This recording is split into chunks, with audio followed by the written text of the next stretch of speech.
Let's talk about the weather, the clearer skies that we have, blue shining through instead of all that haze we had over the weekend. Let's get to Mike with more on this. Mike. Hi there. You know what? Let's just take a moment and breathe. Oh, what a glorious day it has been. We've had that onshore flow. We've even seen some rain across the region, especially out towards Spokane, where we just saw Sebastian Robertson.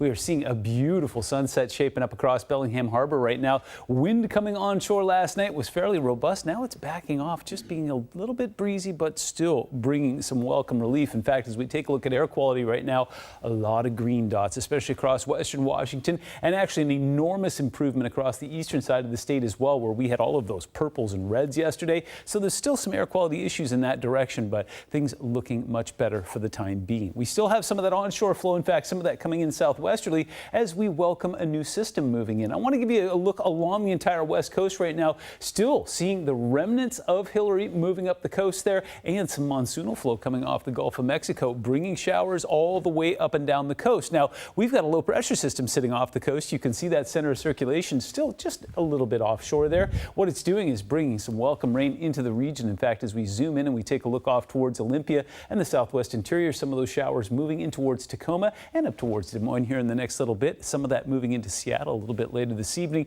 Fairly light. Not expecting anything particularly robust, but we'll take whatever we can get. One thing I am not enjoying is seeing lightning back up into the Okanagan again. We saw those strong fires over Kelowna. This is the Okanagan Valley here. Kamloops is a place, though, that is very prone to wildfires. Not crazy about the lightning there because, well, there's already a lot of wildfire activity, and that's what's been pushing the haze our way. So I'm going to put things in motion here and just let it play out. This is Friday. A low pressure system drops in. Seems like good news on the surface, right? Well, looks like it's going to stay offshore. In fact, high pressure will keep it offshore. And so what that does will actually bring some showers up from the south. Remember, that counterclockwise flow, that's going to come in handy in just a moment here. As we go over tonight, we'll see more of those showers across the region, especially up towards the northern portion of the Olympic Peninsula and then up towards the Canadian border as we go to about 11:30 tonight. Then we'll continue to just see that move on. Now, we need you to get out of here as we go through the day because we do not want sunlight on top of that moisture. That could fire off some more lightning. Meanwhile, we get to about 8:30 tomorrow night. We could see a pretty decent sunset, but there may be some haze in there. Let me show you why.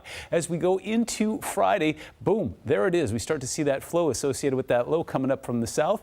And take a look at this. That wraparound will start to pull some of that haze from British Columbia back into the region here and could possibly make it, well, really hazy as we go into the second half of the week and we see that high pressure rebuild once again. So enjoy the clean air and the cool air while we have it. 7-day forecast shows us sitting in the 70s on Wednesday and Thursday, warming up into the mid-80s this weekend with critical fire dangers, but it cools off again as another system moves in on Monday.